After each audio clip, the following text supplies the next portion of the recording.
주름잡기예요. 근데 그 골목예술 주름잡기를 이야기하기 전에 제가 이제 그 이전에 했었던 공공예술 프로젝트에 관해서 짧게 좀 몇 가지 설명을 드리고 주름 이야기를 하게 될 것 같아요. 제가 처음에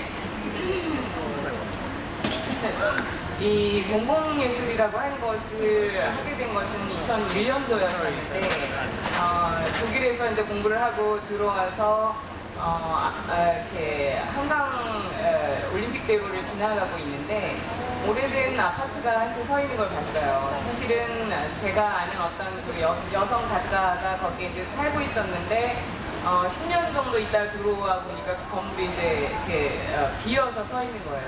그 건물이 재건축을 하기 위해서 창문도 뜯어놓고 이렇게 날것의 건물이 서 있는 걸 봤어요. 그때 굉장히 그 건물을 본 충격이 저한테 컸어요. 그 당시가 아마 재건축이라고 하는 것을 시작한 초기 단계였었던 것 같은데 그 건물이 하나 이렇게 뻥 뚫려 있는데 마치 그 해골을 보는 것 같은 그런 느낌이 들더라고요. 그래서 저것을 가지고 나는 좀 작업을 좀 해보고 싶다라는 생각을 해서 그 이후에 이제 진흥원에 돈을 좀 받아가지고 개인 프로젝트를 하나 이제 기획을 했는데 그게 이제 둔촌동에 있는 작은 연립주택 아파트 한 채를 빌려가지고 이제 프로젝트를 처음에 했었습니다. 그게 대원연립 가동 101호인데요. 거기를 다녀보시면 알겠지만은 재건축하는 아파트들은 물건들을 이렇게 버리고 낡고 이런 것들이 이제 막 있는데 돌아다니다 보면 그동안 10년이고 20년이고 서 있었던 아파트 안에 살았던 사람들의 흔적들이 굉장히 많이 있죠. 그래서 그런 것들을 보면서 이제 그 중에 하나 또 낙서가 오르지 못할 나무는 쳐다라도 봐라 이런 어린아이의 낙서 같은 걸 본 적이 있었는데 화면이 잘 안 보이시죠? 너무 아쉽습니다. 이제 며칠간에 걸쳐서 이 프레젠테이션 만드느라고 굉장히 고생을 했는데 화면이 안 보여가지고 네, 그런 것들이 저에게는 굉장히 특이했어요. 그리고 그 이전에 이제 전시회를 인사동에서 했는데 인사동 골목주 그 관광객들이 많이 몰리는 주말이면 걸어다니기도 어려울 정도의 그 인사동 골목 주변에 갤러리가 무척 많다는 건 여러분들이 잘 아실 거예요. 근데 거기서 전시회를 했는데 일주일간 있는데 주말이고 평일이고 거의 관객이 들어오지 않는 거예요. 그리고 관객이 들어온다 하더라도 거의 작업을 이해한다거나 이런 수준이 되어지지 못하더라고요. 저에게 가장 가깝했던 부분은 바로 커뮤니케이션의 문제였어요. 그러니까 아무리 제가 아틀리에서 열심히 작업을 해서 화이트 큐브에 전시를 한다고 하더라도 인사동이라고 하는 굉장히 그 유명한 갤러리 중심가에서 전시를 한다고 해도 거의 사람들이 들어오지 않을 뿐더러 커뮤니케이션은 전혀 이루어지지 않는다는 그런 것들 때문에 굉장히 실망과 절망 같은 것들을 느꼈어요. 예술이 과연 무엇을 할 수 있는가, 예술이 무엇을 해야만 하는가에 대한 그런 질문 같은 것들. 그러니까 저는 예술을 하기로 마음먹은 이후로 돈을 많이 벌겠다라는 꿈도 없었고 어떤 다른 목적 같은 것들 갖고 있었던 것이 아니라 정말 예술을 통해서 세상을 바라보고 예술을 통해서 커뮤니케이션 하고 싶다는 욕구가 강했었는데 그게 안 된다는 것들을 깨달았던 거죠. 그래서 이제 사람들이 살고 있는 현장 공간으로 가야겠다.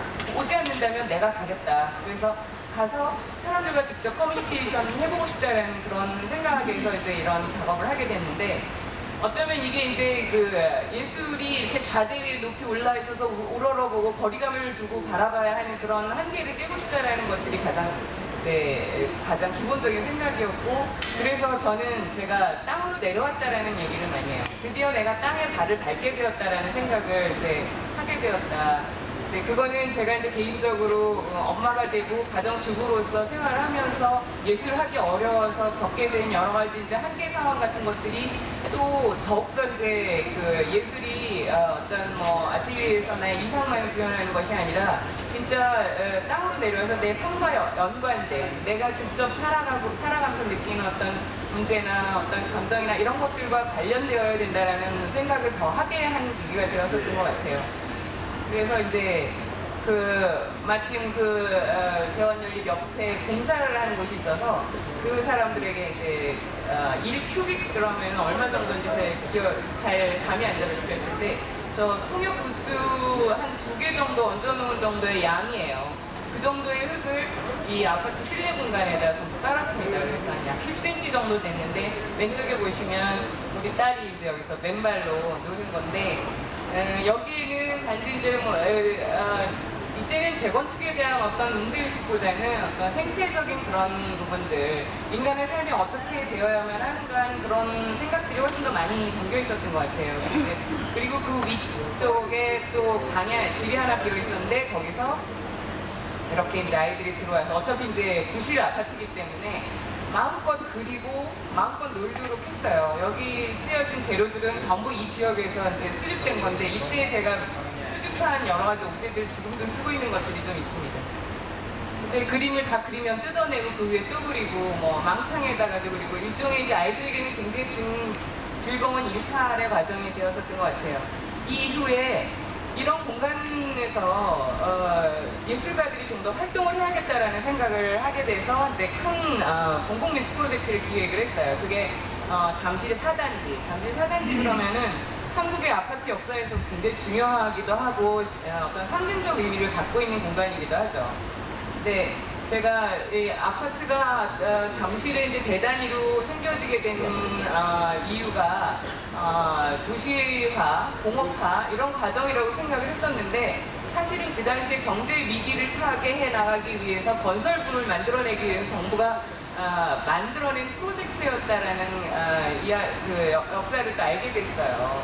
그러니까 건축은 항상 좀 우리나라 같은 경우는 그런 경제를 뭐 활성화시키기 위한 그런 목적에 의해서 만들어지다 보니까 조금 삶의 어떤 중요한 요소들을 좀 간과하고 가는 부분들이 참 많다는 생각을 하게 됐는데 어쨌든 잠실 4단지가 전부 비계돼서 이제 거기서 전시를 하려고 했었는데 공공미술 프로젝트를 진행을 하려고 했었는데 거기에 굉장히 보수적인 주민위원장이 있었어요. 이 사람이 끝끝내 반대를 해서 작가들에게 방을 하나씩 주고 그 공간을 가지고 작업을 하려고 했었는데 못하고 이제 초등학교 건물을 빌려가지고 거기서 이제 전시를 하고 또 하나는 이제 이 안양의 스톤앤워터 공간을 빌려가지고 작가들이 이쪽에다 이제 작품을 설치하게 했어요. 지금 이게 이제 그 공간인데 스톤앤워터 공간이 한 22평 되는데 잠실은 16평짜리 오래된 아파트예요.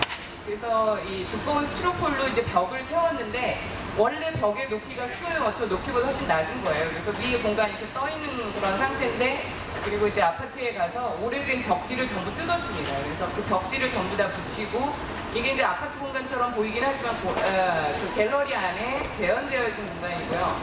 오른쪽으로 있는 축자가 이제 스티커를 모아가지고 이제 짜장면집 스티커겠죠. 여기는 한국은 이제 음식 딜리버리 하는 서비스가 굉장히 발달되어 있는데 그런 스티커들이 집집마다 엄청나게 많이 붙어 있는데 그걸 가지고 재건축이라고 하는 이제 작업을 이제 손흥민 작가가 만들었고 이 문짝도 이제 거기서 떼어왔고 이 왼쪽으로는 우체통이 있었고 이 안쪽에는 가구나 뭐 사진이나 텔레비전 이런 것들이 전부 이제 작품으로 이제 설치가 되었던 건데 오늘은 요거에 대해서는 좀 설명을 드리기가 곤란하고 역시 이제 마찬가지로 한 20년 정도 서 있었던 공간이 없어지는 것은 하나의 그 생명체가 사라지는 것이다라는 그런 점에서 하나의 제의라고 하는 관점에서 이 이제 전체 프로젝트가